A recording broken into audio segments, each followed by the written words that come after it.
We got an early start out of Fisherman's Wharf in San Francisco aboard Unforgettable, captained by Virginia Salvador. The crab pots are ready, but due to local regulations to protect whales that allow for only a 2-hour soak, we'll head to the Farallon Islands for rockfish and lingcod before dropping the pots. Heading out to the Farallon Islands, and we're targeting lingcod. So we're gonna put ourselves right between the islands and find a good pinnacle so we can set up on it. As luck would have it, there's a big tide with strong current today, which will make jigging for lingcod difficult, but we're up for the challenge.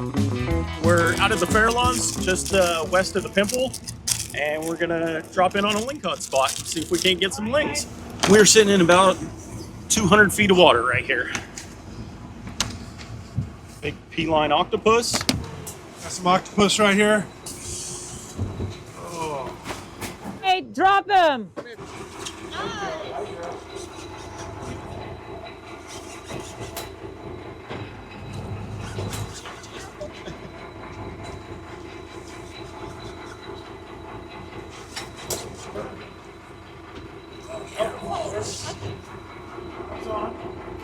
Catch. I don't feel any head shaking. Look at Mikey cranking away. He's like, I'm getting mine in first. $5 fish. Come on, Todd. Come on, Todd. It's your turn. Give me a triple, Todd. Oh, I got a ling. Nice, baby. That is a copper rockfish. They actually don't have swim bladders that inflate, so they're one of the few species that can swim back down to depths themselves. We are at 196 feet, and then Nani, if you hold it upside down, we can actually externally sex a lingcod. That's a male. Yeah, it's 23. I think I got a lingcod finally.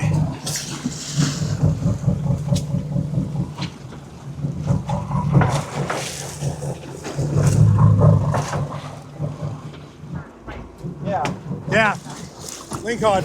Oh, nice. Good one. Oh, yeah? I like nets. I got it over here. I feel confident with nets, dude. You gotta be kidding me. Okay, so we're at the Farallon Islands. They're about 26 miles to the west of the Golden Gate Bridge. There's a South Island, which you are not allowed to fish, the Middle Island, where we are today fishing, and a North Island. This is the only island we're allowed to fish out here. It's a cool area, lots of cool short seabirds. Might get lucky today and see a great white too, you never know. That's a starry rockfish. You can tell it's a starry because it has the white speckles across the body. I'm gonna hold it up, Nani. So commonly mixed up with the rosy rockfish, the starry rockfish has the white speckles along the body, not the larger dots, but the white speckles.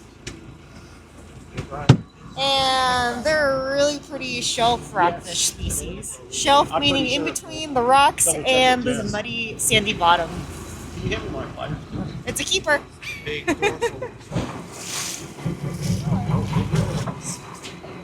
That is a vermilion rockfish. The limit is currently 2 per person in a single day. That is a yellowtail. Yellowtail. Looks very similar to olive rockfish. One way to differentiate the two, below the lateral line for the yellowtails, there's a freckling pattern. So below the lateral line right there, you see the brown flecks, distinguishing it as a yellowtail from an olive. Pink popcorn krill, one of my favorite colors out here. And lings seem to be stubborn today. We got one, had a few hits, but getting more rockfish, so we're switching over and we're just gonna chase rockfish and hope a ling will bite the shrimp flies. We have a copper rockfish of decent size. Yep, this pink color is the color that I run all the time, and that's why right there. We're gonna try on the pink. Work for Brian. Woo! Another hitchhiker. So a hitchhiker is when a larger predating fish, almost like a lingcod, or a lingcod and rockfish are a good example within the trophic levels. But say I have a smaller rockfish on the hook itself, then from below, the lingcod actually bites onto the rockfish, hooking onto the original hook. No, just a double yellowtails.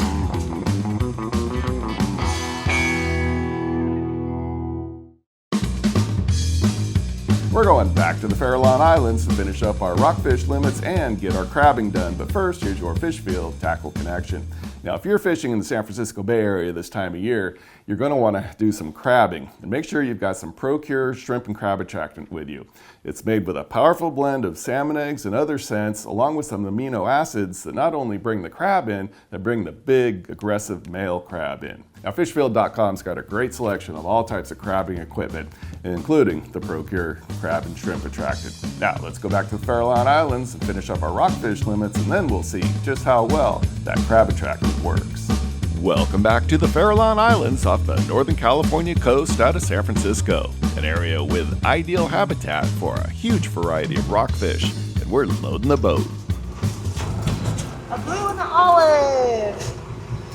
Midwater column fish. Okay, so everybody's throwing the pink. I'm gonna try the white with the squid. We've got a nasty rock pile here. Depending on their habitat, so the bottom fish, like a brown rockfish, for example, and gophers and chinas, they primarily eat crustaceans on the bottom of the seafloor. So their meat, people say their meat can tend to taste a bit sweeter compared to midwater column fish, such as yellowtails, yellowtail rockfish, not to be mistaken with yellowtail tuna, yellowtails, blues, and blacks, who mostly eat pyrosomes and gelatinous jellyfish of sorts. But fish on in the back.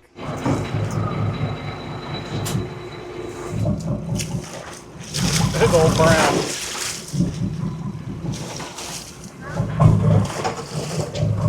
Nice one. Big old brownie. That's a grandpa. Wow. Grandpa.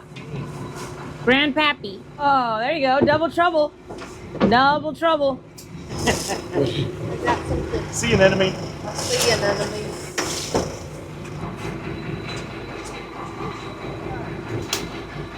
Another giant brown. Another big brownie. Virginia. Whoa! Another big brown. Nice one. Yeah, that's a jumbo. Did you see that? The belly on it? Yeah, that's a good size one for a brown. Big canary. So we just finished rock fishing and we're going to travel about 11 miles to our crabbing grounds and then we're going to begin crabbing.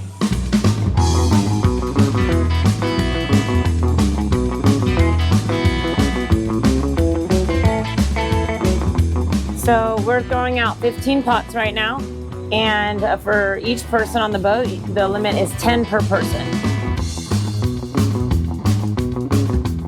So what we found to be extra useful this season is using the ProCure crab attractant.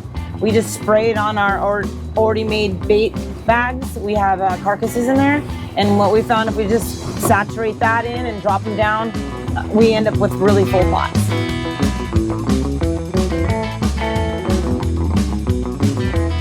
As soon as we get all the pots down, we're gonna wait about an hour and a half to maybe an hour 45, even a 2-hour soak depending on the area. And then after that, we should be done with just one pull. Pot soap. We just finished dropping our last pot, which is the 15th pot. And I've marked them on my GPS, so now we're gonna go find something to do for an hour and a half, and then we'll come back to my GPS locations to pick them back up.